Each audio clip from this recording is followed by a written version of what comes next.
Hello and welcome to Unprofessional Engineering. My name is James. You got Luke. Luke, I got a question for you. Shoot. How do lasers work?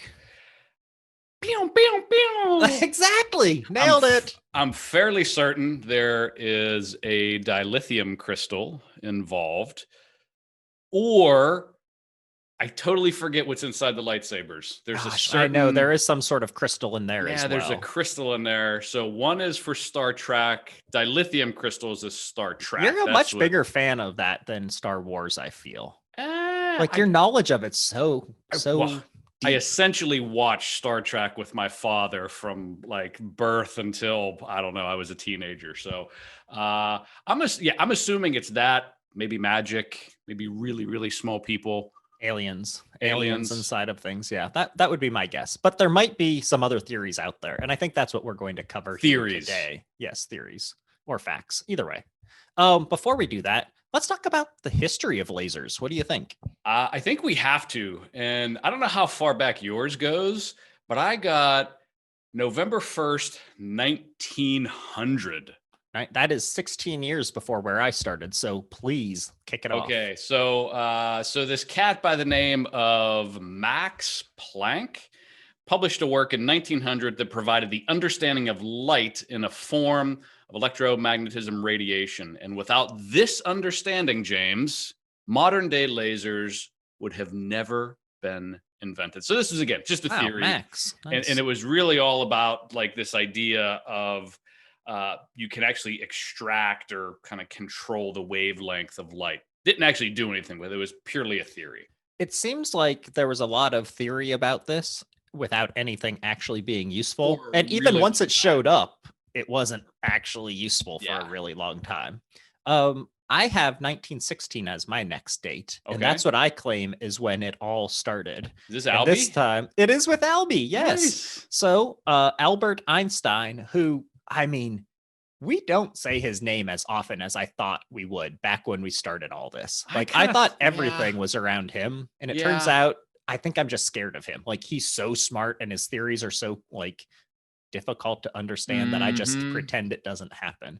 But anyways, he said that under the right conditions, atoms could release excess energy as light, which basically is what it all comes down to once you see how lasers actually work, which is interesting. And this isn't dirty, but he called it stimulated emissions. He did call it stimulated emissions. Yeah, which makes me uncomfortable. It makes me a little uncomfortable too.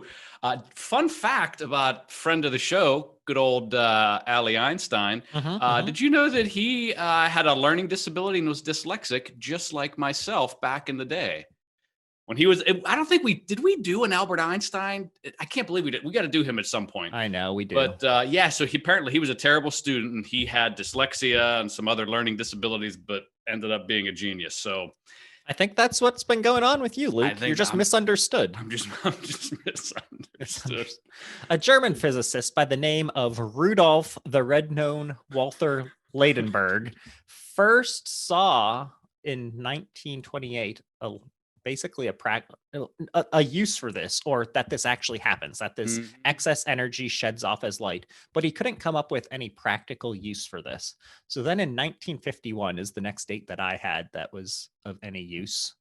At Columbia University, and if you have more, we can go back to it, Charles Towns thought of a way to show stimulated emissions at microwave frequencies, and he demonstrated this 2 years later, 1953.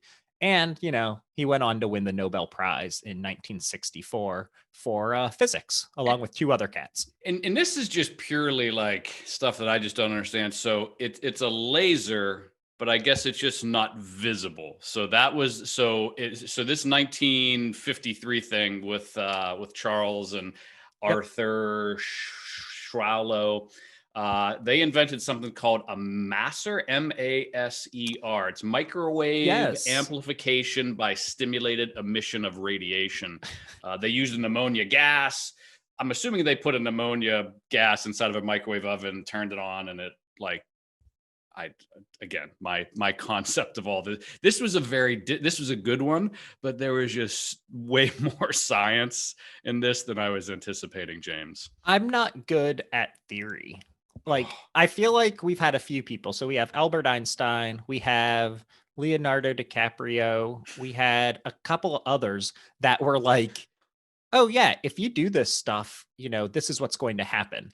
And then like in some of the cases, like hundreds of years later, it finally is able to be created by man, and we can see the Mm-hmm. results. That's just such a different level of genius that I can't even read the stuff and understand what they're talking about. 1957, James. What happened A then? guy by the name of Gordon Gould, a Gould. doctoral student under Towns, used the term laser for the first time. And do you know what laser means? What does it mean, Luke? Light amplification by stimulated emissions of radiation. Mm-hmm. I never knew that it was, what's that? Is that an acronym? Is that what that? I never knew that laser was an acronym. I just thought it was this super cool word. It is a cool word / for acronym. going pew, pew. I mean, Pew. so the whole reason we did this topic is so that we could get as many pew the whole time. Yep. Yeah. We should just play a track behind us doing that.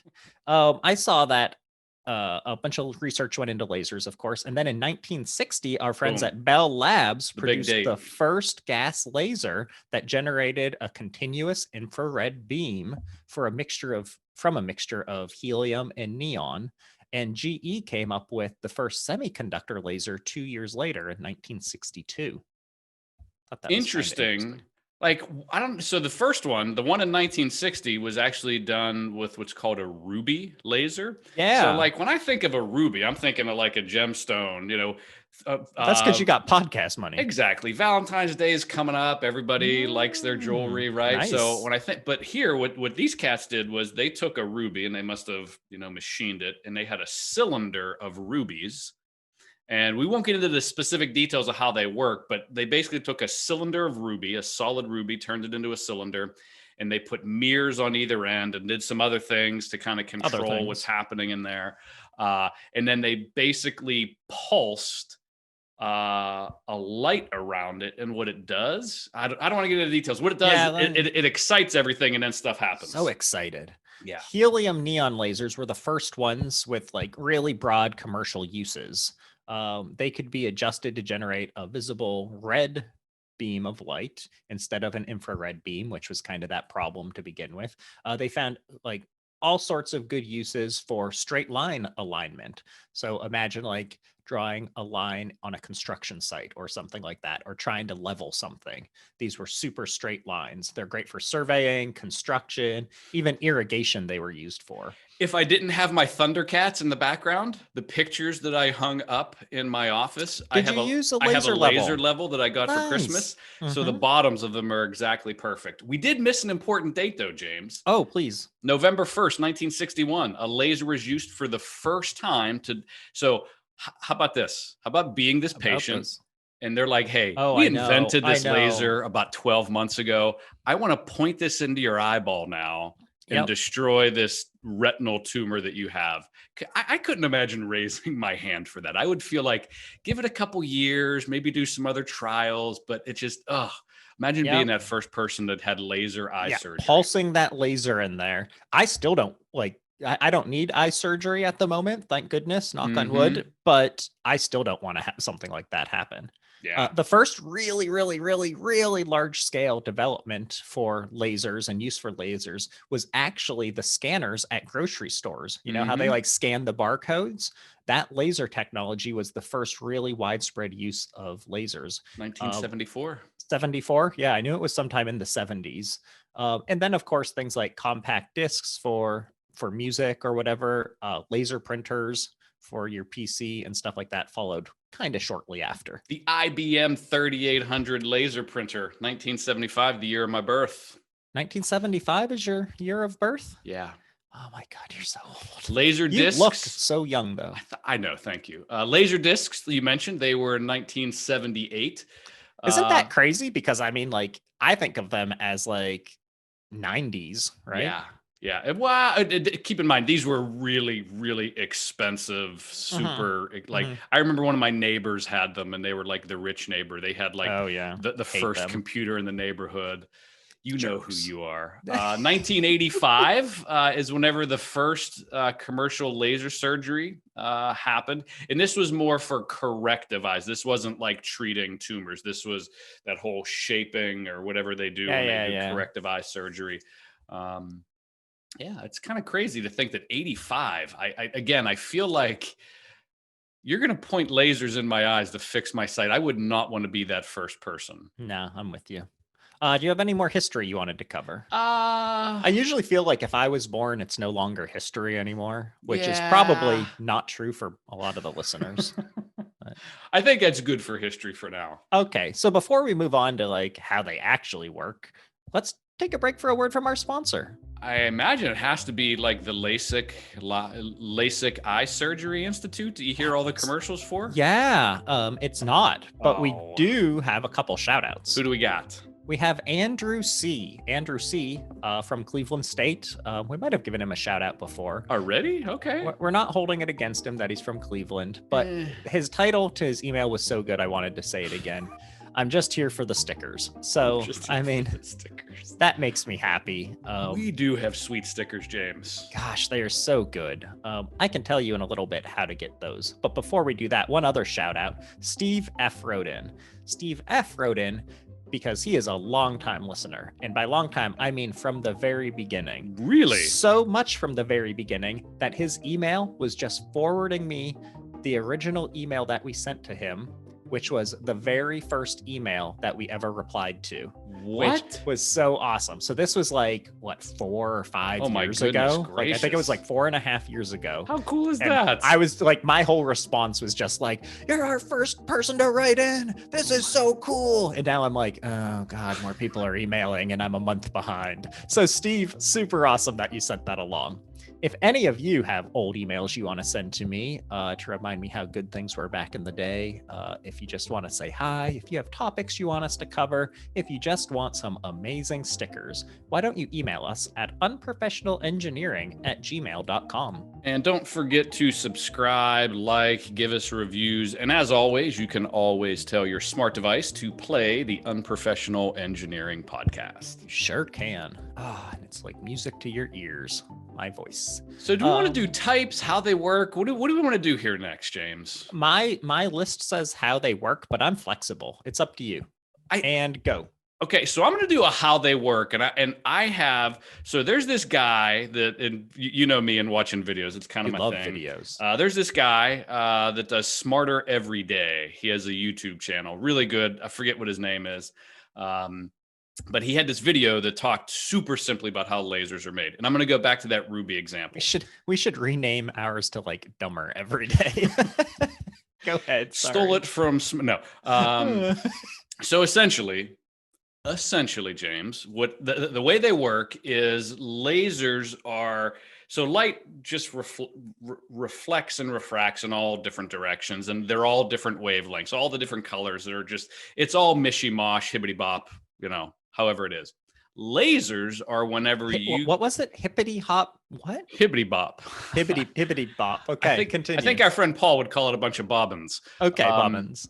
So essentially what a laser is whenever you control the wavelength of light and you get them all moving in a single direction and the waves are all synced up so that you have this continuous beam of light, essentially. And we'll go back to that Ruby example. So imagine you got this Ruby cylinder, right? I'm imagining it. You got a Ruby cylinder, and you have these mirrors on either end of the Ruby cylinder. And one mirror is perfect, meaning it's reflecting 100% back. We'll call that mirror James. Yes. The other mirror is an imperfect mirror. We'll call that mirror Luke. Oh. And what happens is you excite, it's called pumping or priming, they call it, that Ruby with these flashes of light. And what happens is the Ruby itself, all the particles inside the Ruby, they want to start emitting light and emitting energy, and they start getting excited and they start bouncing back and forth off of the mirrors, and they eventually all get super excited because everybody wants to go in the same direction and do the same thing, James. Who doesn't? Yeah. And then what happens is they start leaving out the imperfect mirror side. And then what you end up with is this continuous beam of, concentrated light, all the same wavelength, all the same color, all the same everything in that one direction. And based off of, the energy and the magnitude, it could be a laser that you could put your hand in front of, or it could be a laser that if you put your hand in front of it would chop your hand off. So Yeah, essentially, that super high level, that's how lasers work. that And was there's all different mediums too. So the ruby laser is one we're using basically, and we'll talk about the types in a minute, but it's solid, but there's like gas lasers, and there's all kinds of other lasers that happen, but that's essentially how they work. I'm really impressed that you just did that like all off the top of your head. And normally when we say that, it's not the case. Like we're clearly reading because that's what we do. But that actually was very, Relatively very off the top good. of my head. I'm impressed. I'm going to take things back just a smidge further than how those things work and start talking about atoms. Is that okay? I like And that's with a atoms. T, not a D. Do you know anyone named Adam? Was Adam Ant? Adam Atom? What was Crocs and Socks? He was Adam. Yes. He was an atom. Okay. Yes. Fun fact: there are only around 100 different kinds of atoms in the whole universe. And until they find more, and then they change that number. But right now, that's what they say. So they can have different states of excitation, and this is all going back to what you were saying. In other words, they have a bunch of different energy levels. If we apply a whole bunch of energy to an atom, it can leave the ground state energy level and go into the excited state that you were talking about. Yep, goes up. The level of excitation depends on how much energy is pumped into that sucker via heat, light, or electricity. A simple atom contains a nucleus, which has protons and neutrons, and then it has an electron cloud. And you always see them as like spinning around the nucleus. They say that's not exactly accurate, but it helps you understand better what's going on. So if we apply a bunch of heat to an atom, we might see that some of the electrons that are in the lower energy orbits transition to the higher one, and that's further away from the nucleus. And then once those electrons move to the higher energy orbit, they eventually want to return back down to that ground state. And when it does, it releases energy as photons, or the particles of light that you then see. And just like you were saying, that's when the perfect mirror, imperfect mirror, those are the ones that then shoo, pew, leave out the imperfect side. And that's then the light we see. And the other thing too is they want to go with each other. So apparently, they're buddies. They're like attracted, one to another. And if one is going to the right and it sees another proton, it's like, hey, come with me. And then they go together. Yeah. There are some examples of things that people might understand better. Instead of just like a laser light, the same thing happens with the heating element in a toaster, where you start seeing it burning, like glowing really red. That's the same concept as what we're talking about here. The red color is caused by the atoms getting heated up and releasing red photons. The same thing with a TV screen. You're seeing phosphor atoms that are all excited into this high speed state, and then they show up as different colors for your picture. So pretty cool stuff. There's a whole bunch more stuff. Where do you want to go next with this? Why don't we go? Do you want to do classifications or types? Because I feel like classifications is pretty quick. Let's do classifications. Okay, so classifications of lasers come in, and then I have some fun facts about laser classifications.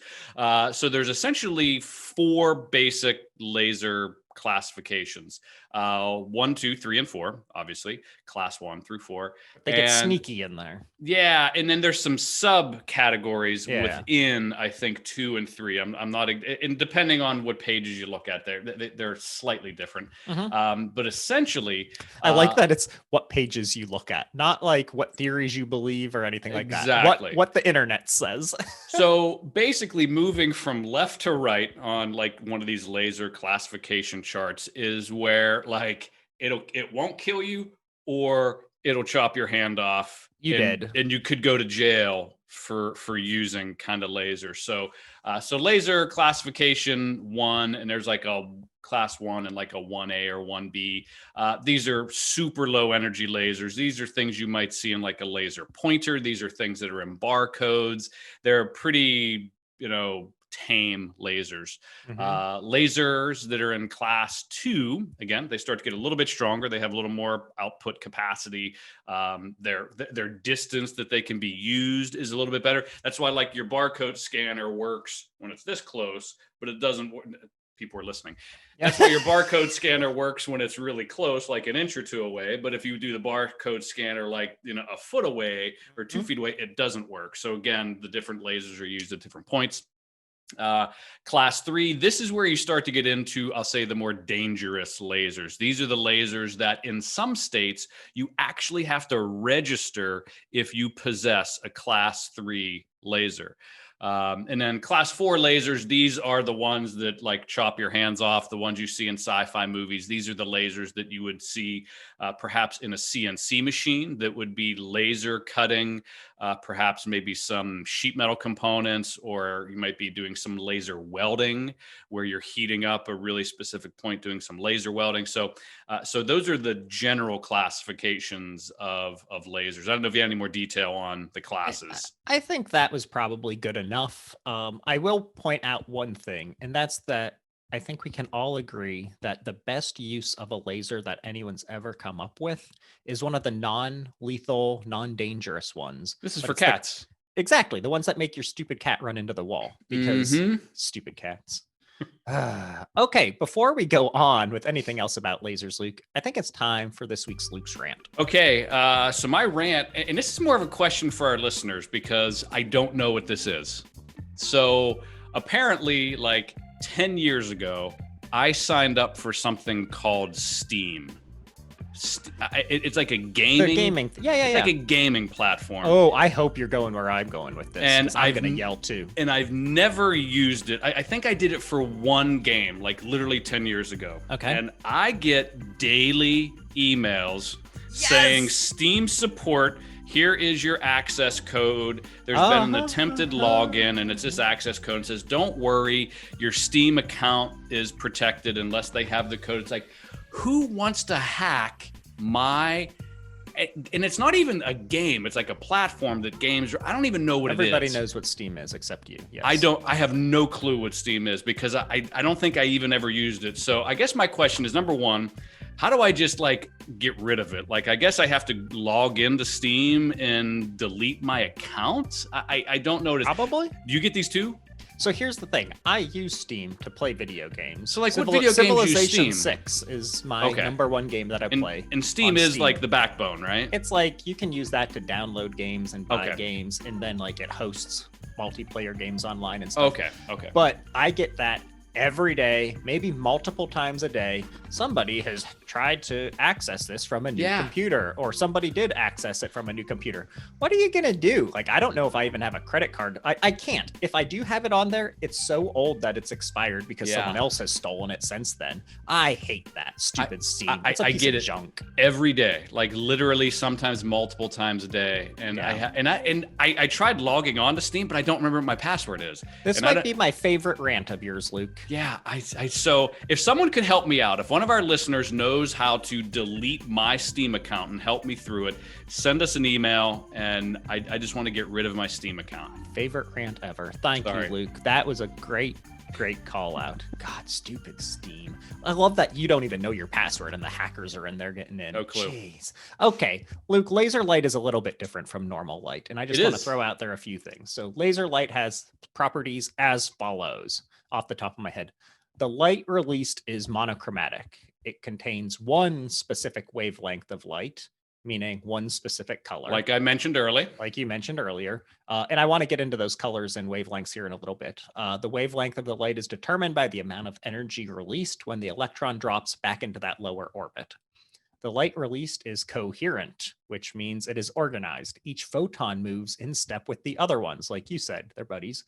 This means that all of the photons have wave fronts that launch in unison. And then also the light is super directional. A laser light has a very tight beam, as we probably all have seen, and is very strong and concentrated. A flashlight, on the other hand, when it's dark out there and your electricity's out, it releases light all over the place in a bunch of directions, and the light is super weak and diffused. So to make these three properties occur takes something called stimulated emissions, which we've already talked about, thanks to Einstein and everyone else. Have you seen those flashlights you can light paper on fire with? Yeah. They're like the crazy. military flashlights or whatever they call them. It's usually like some kind of Russian website that sells the flashlights, and you see this person in the forest, and they turn a flashlight on, and like all of a sudden, like it's like daylight, and then they start a fire with a flashlight. They put it on a tree, and the tree burns down. Why would you want a flashlight that can start a fire? It just seems dangerous to me. Some typical lasers and their wavelengths, Luke. Shoot. Argon fluoride, 193. Krypton, 248. Xenon, 308. Nitrogen, 337. Argon blue, this is what I like is the colors. Argon blue is 488. Argon green, so like we said, it can be different, is 514. So just that little bit of difference causes that change in color. Then there's the helium neons that we talked about. Green is 543 and this is all nanometers, so super, super small. And helium neon red is 633. Ruby, which you've talked about, is 694. And those are the last ones that I'm going to talk about because the others don't have colors associated to them. So there's a couple different laser types, I think we could probably wrap up with, and then I got some fun facts. Oh, me too. Go ahead. So the first laser type you mentioned a bunch of them. These are gas lasers. So imagine you have a vacuum tube, there's a cathode, there's an anode, it's filled with gas. The gas inside the laser is what causes the different colors and different properties of the laser. And then you still have the mirrors, just like you normally do. You have the perfect mirror and then the imperfect mirror, and then the laser shoots out the other side, and whatever it is. So laser or gas lasers, this is probably one of the most common laser types nowadays. They're relatively inexpensive. And these are frequently used for LASIK eye surgery. They're highly precise. They're very powerful. But these gas lasers they're used a lot in LASIK eye surgery. Huh. The next laser type is what's called a liquid laser. And in liquid laser, they use organic dyes as the laser medium. These dye lasers generate light from excited energy states with organic dyes, which have been dissolved in a liquid solvent.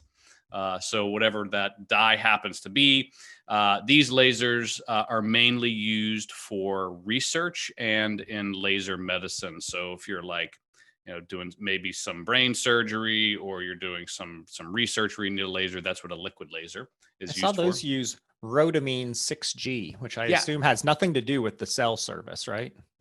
No, because it's 5G, I think. No, China just says they launched a 6G satellite. I don't even know what that means. I don't know what 5G means. And I think we did an episode on the G's. I was going to say, don't say that. Solid state lasers. So solid state lasers, such as glass or crystalline materials, use that laser medium. They use rare earth elements, introduce impurities. This is called doping. Common materials are ruby, sapphire, those types of lasers. Using solid state lasers is one of the most common methods, fun fact, for removing tattoos. Oh, that is a fun fact. Yeah. Huh. Any others you want to get into? The last one I have is a semiconductor laser. And semiconductor lasers are also known as laser diodes. In a semiconductor laser, the junction of the semiconductor diode and the laser medium. Laser semiconductors also use an electrical pumping source. That's that priming source. Instead of a light, they use electricity to stimulate the emission of the light. These are frequently used in consumer goods, so laser discs, scanners, those sorts of things, because they're small, they're cheap, and they don't require a lot of power. Wow, very good. All right, on to some fun facts, Luke. Shoot. All right, lasers. Yeah, of course you're shooting them. The world's most powerful laser has the power of a hydrogen bomb. Wow. That's like a big pew. That's a very big pew. Wow. Yeah. Lasers measuring is super, super, super accurate. More than like within the nanometer, which is a billionth of a meter accuracy. That means nothing to me. It seems really impressive, though. I don't know what a meter is because it's not a foot or a yard, but How about this one? I think this is you're right. I think this is super interesting. Fun fact though, it sounds super old school. The strength of early lasers was measured in gillettes, which are the number of razor blades the beam is capable of breaking through. I did not know that. I didn't. That's so funny. I have Do you one some for you. me? Yeah. Did you know that it's illegal to point a laser beam at an aircraft in their flight path? That makes sense. You can actually go to prison for 5 years for doing it and get a $250,000 fine. What's worse, a $250,000 fine or prison for 5 years? I think prison for 5 years. I would not do well in prison. No, I don't at think all. so. Yeah. It's illegal. Way too pretty. It's illegal to strike a maritime vessel with a laser beam. Very similar to a boat. Yeah, probably go to jail and for what that this is safety stuff. So if you're the guy Obviously. flying the plane or the lady driving the boat, you're like doing your thing, and all of a sudden you get hit in the eye with a laser and you crash the boat or you crash the plane. Not a good thing. In most, not let me see how many. In probably a quarter of the states, so not most. So about a quarter of the states in the United States, it's illegal to point a laser at a peace officer or a police officer or a first responder or like anybody like that. You're not allowed to point it at them. I feel like generally speaking, it's a good rule to follow, just not to point lasers at people. And when you look at like some of these are all rules and regulations. Apparently, Maryland has lots of issues with lasers. So isn't that like where DC is at?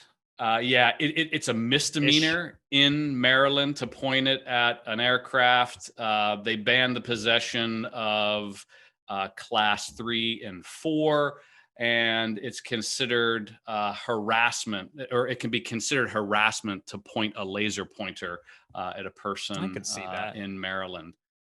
Isn't that bananas? It is. Luke, the world's most powerful laser, China's super intense, ultra fast laser facility, SOLF, for those of you in the know, fired a single pulse equivalent to 5.3 petawatts, which is 5.3 quadrillion watts. See, they're just making stuff up. Those are fake words. Yeah. 11 space missions in 1969 used lasers to measure the distance between the Earth and the Moon. Thought that was kind of interesting. That's interesting. And this is my favorite fun fact. Laser tag was developed as a non-lethal training program for the United States Army in 1970. I remember having laser tag as a kid. Did you have laser tag? Oh, heck yeah. Oh, I loved laser tag. So cool. I don't remember it being very good. Like I remember you had to be really close to the person. Oh my goodness, it was so bad. In the ads you would see as a kid growing up, they were like outside, like 100 yards away from each other, like pew pew, and then the little thing you wear would light up. And the reality was you basically had to be in your living room with the lights off and like 2 feet away. And I like to think that laser tag's better now than when we were playing, but yeah, I had the same experience. But the theory was wonderful. Yeah. Do you have any other fun facts that you want to share? It's illegal to possess or sell. Yeah, because that's fun. As a minor in South Carolina, and let me see, in Oklahoma, if you basically break their Laser Safety Act, the first violation is $100. The second violation is $500. It's not so bad. No, there's none for Pennsylvania. Money. As far as I can tell, PA, we're pretty free. Lasers everywhere, huh? Now, granted, there's federal level laws, but state level laws, there doesn't appear to be anything specific in Pennsylvania that I was able to find. I have 2 more. The tiny laser beam can etch a serial number onto a diamond, which is the hardest known substance to humans. So that's pretty powerful. And then this fun fact I've come up with on my own, but I think the doctor who has done the most for lasers in history clearly is Dr. Evil, because all he wanted was sharks with laser beams on their heads. So. Lasers. Anything else, Luke? No, that's all. This was a fun one. There was a lot there. It was difficult, but I really enjoyed it. I really enjoyed it too. Hopefully, everyone listening enjoyed it as well. If you did, why don't you go on, leave us a quick review, tell us how great it was, maybe send us just piles of cash, send us over to your boss so that you can sponsor us, whatever the case may be. Or if nothing else, email us at unprofessionalengineering@gmail.com to tell us how much you loved it. Until next time. See ya.